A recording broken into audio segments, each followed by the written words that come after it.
Hey Leah, so sorry, it's taken me a minute to get to this.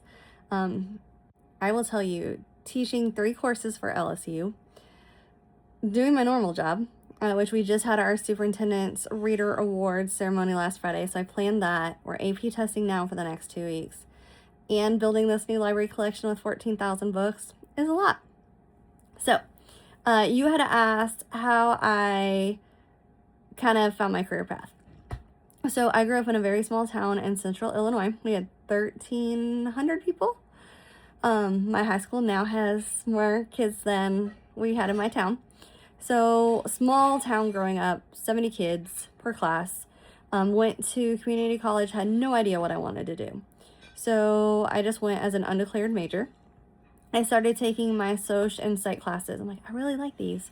So I took every one I could possibly take. I think it started with like child development, youth and adolescence. I don't know if there's a marriage one. I know there was like an elderly, like a death and dying, just all the things. And I'm like, I really like these. So my professor said, why don't you go into teaching? Or first of all, I was going into the degree, and I'm like, what am I going to do with a psych degree in a town with 1,300 people in the middle of a cornfield? Nothing. And I'm never going to move.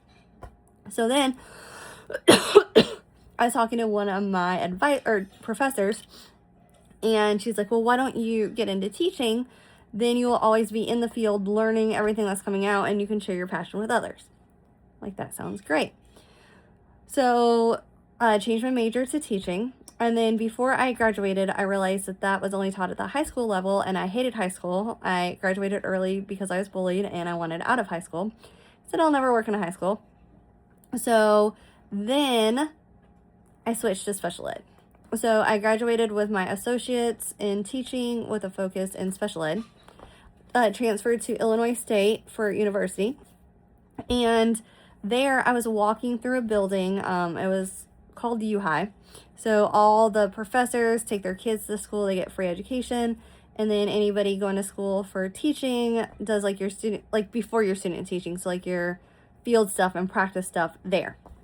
So I was walking through this building, and I walked up past this classroom that had kids with oxygen tanks. And me being 19, I'm like, ooh, what if something like a machine malfunctions and I won't know what to do? And I like freaked out. During that time, I had this amazing lady, Dr. Tolson, who was my YA literature professor. She was a bigger black lady. She had her nose pierced, dreads. She wore these amazing outfits propped up on the desk. And basically nowadays, every single book that she taught would be banned. I forget what the title was. It's something about being green, but it was and I'm like, man, I want to be the English teacher that has all of these books on the shelves, because we never had any of that. So all that to be said, I ended up graduating with a middle level education degree with a focus in English and reading. Taught 1 year in Illinois, said I need out of here. The mines are too small for me, so I moved to Tennessee. Absolutely loved it there. Was a reading teacher for 9 years. But my best friend was the librarian, and she's like, you need your library degree. I'm like, but I've already got a master's in literacy by this point.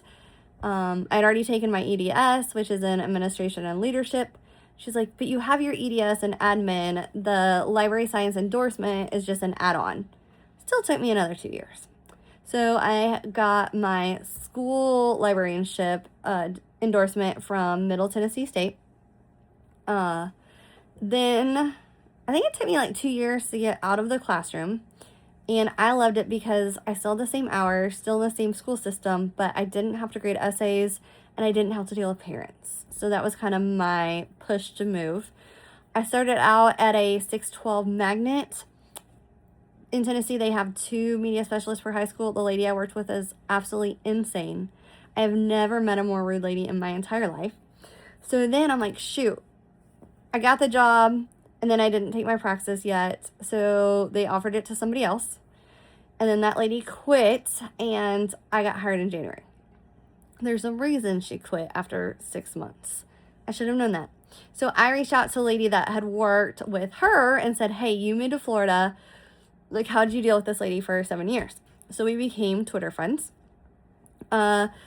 During me working there, I'm like, I need my ALA accredited degree because all of my degrees, 4 degrees before that, were all education. So I'm like, I need something that can get me out of school if I need to. Like, I was ready to quit. I started in January. I was done by March. So that's what got me my ALA accredited, which is how I can teach for LSU.